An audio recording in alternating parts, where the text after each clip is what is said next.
Então, como o Erickson já falou, eu vou falar um pouquinho sobre minha área de pesquisa, tá? Basicamente, eu trabalho com isso há bastante tempo. E, na verdade, quando eu coloquei o título da palestra, eu ainda não sabia muito bem sobre o que eu ia falar.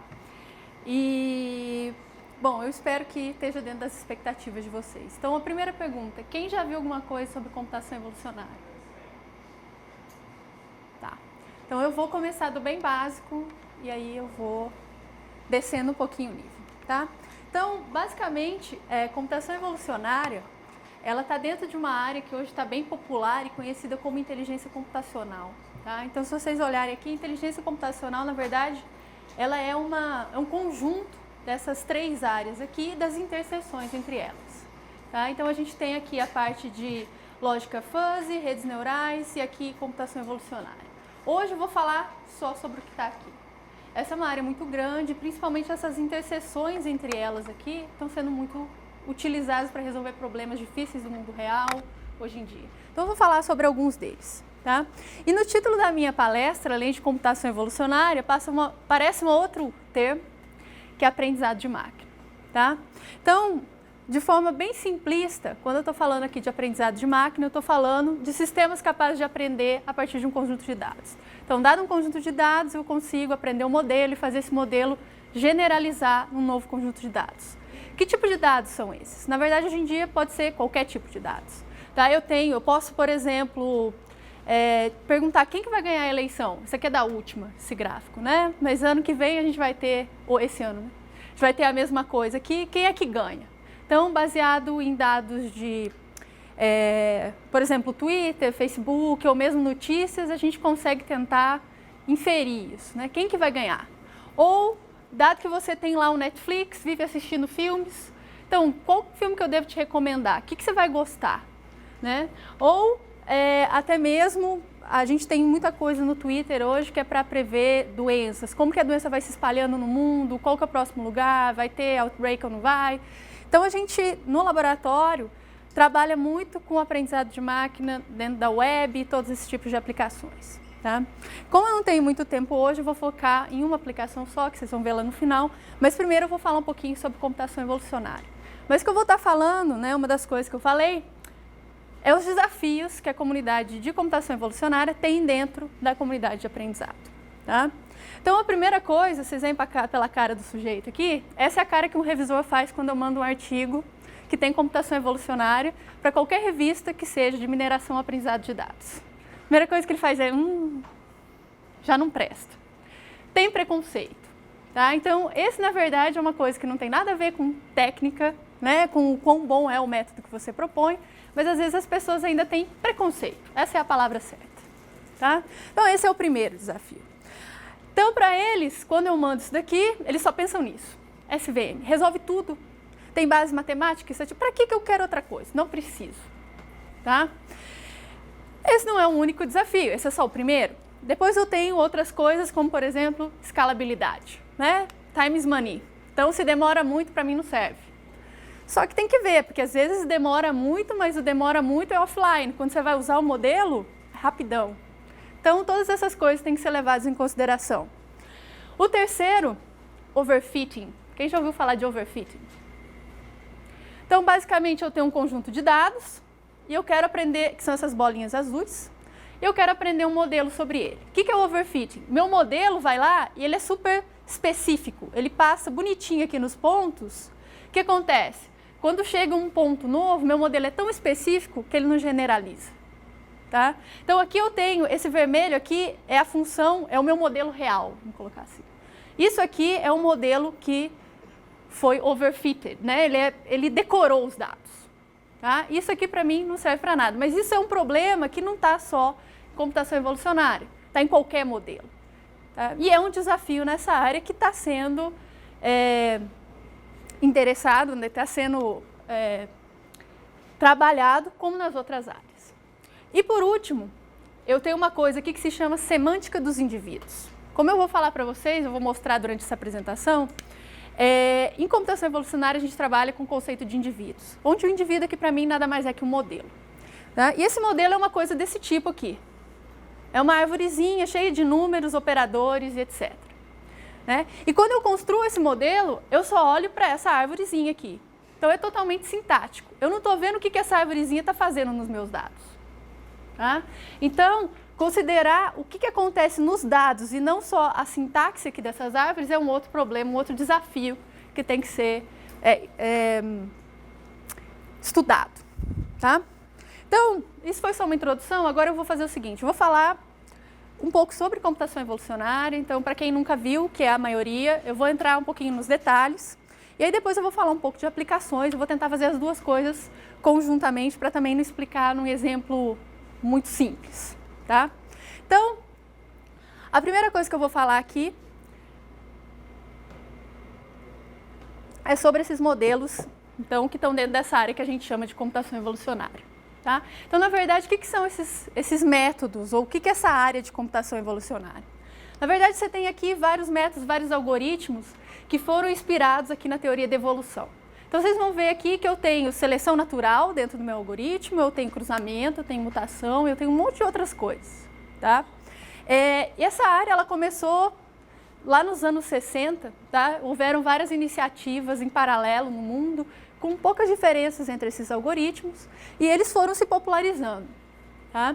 E, na verdade, esse nome, computação evolucionária, ele é um nome mais novo, né? Lá no início eram os algoritmos genéticos, tá? Que a gente ouve, é o tipo de algoritmo evolucionário mais popular, vamos colocar assim.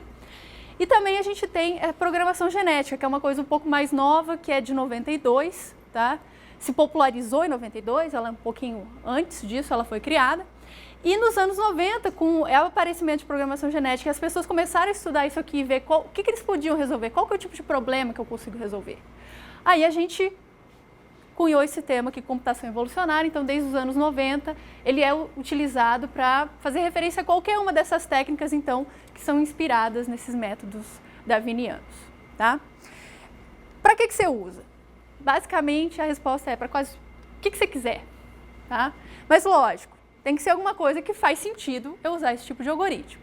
Vocês vão ver que existem aplicações nas mais diversas áreas aqui. Eu tenho, por exemplo, engenharia em geral, tá? Qualquer coisa que eu quero otimizar eu consigo fazer com isso, design de circuitos, jogos, bioinformática, modelagem computacional no geral e aprendizado de máquina, tá? Então, uma coisa que é muito importante mencionar, né, é que esses algoritmos, vocês vão ver, eu vou falar com mais detalhes depois, eles são competitivos com modelos que são gerados por humanos. Então, eu vou lá, gero um modelo, se eu comparar com aquele que você gerou na mão, tá? Eu consigo ser competitivo ou melhor, tá? Então, a gente fala que, em termos de mundo real, tem muitas empresas que, na verdade, trabalham com esses algoritmos, tá? Então, por exemplo, o grande entusiasta dessa área é a NASA. No Brasil, tá, a Embraer utiliza esse tipo de algoritmo para otimizar qualquer parte do avião que vocês pensarem. Mas, se vocês forem olhar lá no site, tem umas descrições simples de projetos. Lógico, é tudo segredo industrial, não se divulga nada, mas eles têm um time grande que trabalha com isso. Então, é aplicado no mundo real por um monte de empresa grande para fazer um monte de coisa diferente. Tá? E por que isso é tão simples, né? Por que eu consigo aplicar em qualquer coisa? Por que eu posso otimizar a asa do avião com isso e posso criar um modelo que vai me dizer lá quem que vai ganhar a eleição? Por que isso é tão flexível, né? Então, na verdade, a gente tem 3 componentes dentro desses algoritmos que eles são dependentes de problema. Trocando esses 3 componentes, o resto do algoritmo ele é sempre igual, tá? Então, esses 3 componentes como que eu represento meus indivíduos, então o que é o meu indivíduo? Tá? Depois, como que eu avalio esse indivíduo, quão bom ele é para resolver o problema que eu quero resolver? Tá? E por último, esses operadores aqui, que dependendo da representação que eu tenho que mudar um pouquinho. Tá? Então, eu vou entrar um pouquinho mais em detalhe sobre a teoria por trás para tentar explicar como que esses modelos foram concebidos. Tá? Então, eu falei que está tudo baseado na teoria de evolução darwiniana. Tá? Então, a primeira coisa é o que causa a evolução? Qual que é o responsável pela evolução? O que causa a evolução? Por que a gente evolui?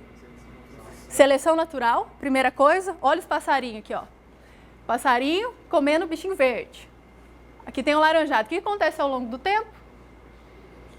Aqui, ó, ele vai comendo os verdes. Aqui eu já tenho mais laranjado. E vou evoluindo. Então, o mais forte, aquele que sobrevive, ele continua, né, levando as características da espécie ao longo do tempo, ele vai se proliferando. Tá? Então, essa é a primeira causa, seleção natural. O que mais? Surgimento de caracteres aleatórios, mutação, variabilidade genética. Mutação, variabilidade genética, essa é a segunda coisa. Acontecem mutações ao longo do tempo, isso também ajuda a evolução. Então, são esses dois princípios que esses algoritmos vão levar em consideração. Tá?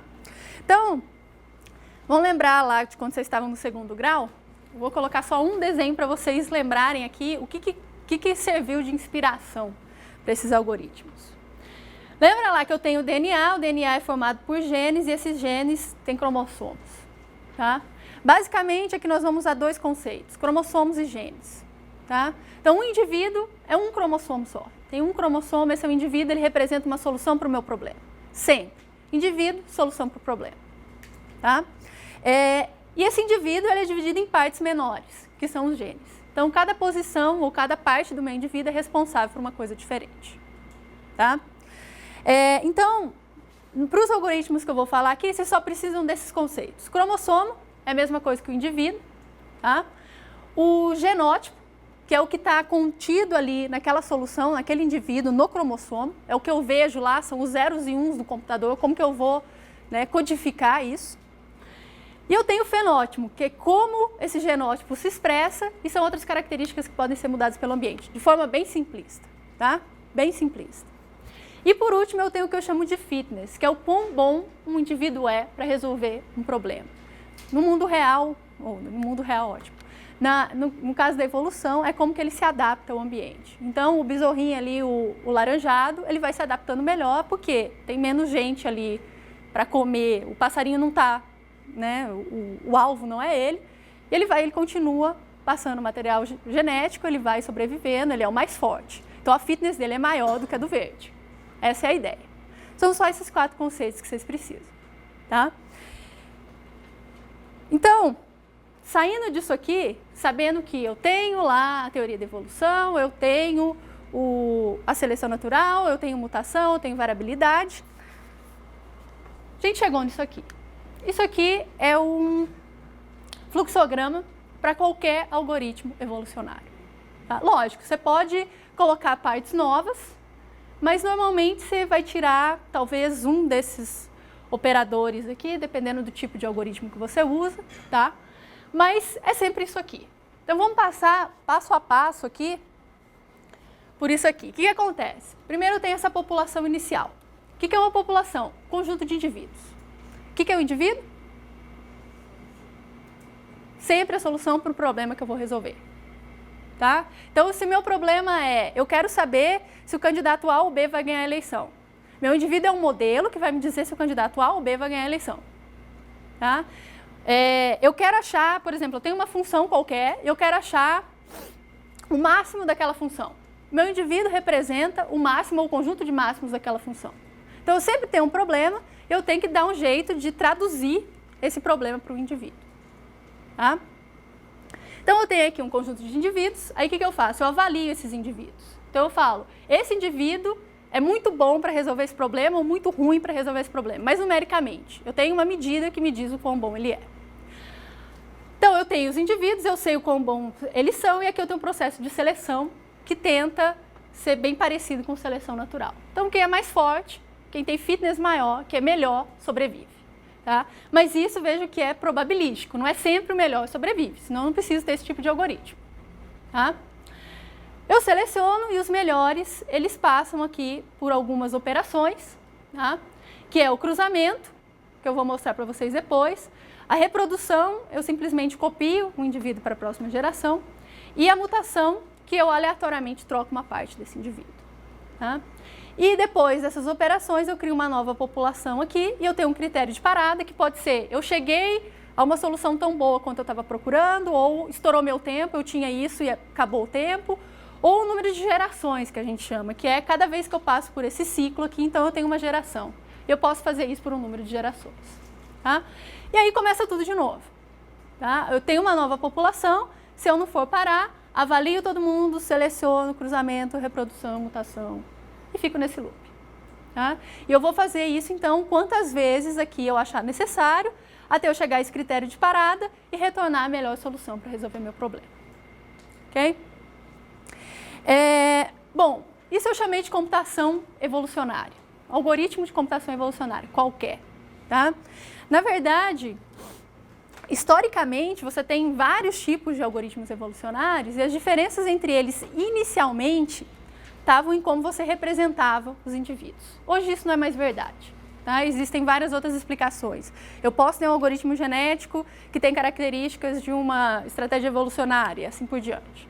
Tá? Mas hoje eu vou focar em dois tipos de algoritmos. Primeiro eu vou falar dos genéticos, que são os mais simples, então entender os conceitos é mais fácil. E depois eu vou falar um pouquinho de programação genética, que é um método mais sofisticado e para aprendizado de máquina, por exemplo, eu consigo fazer coisas muito mais interessantes. Tá?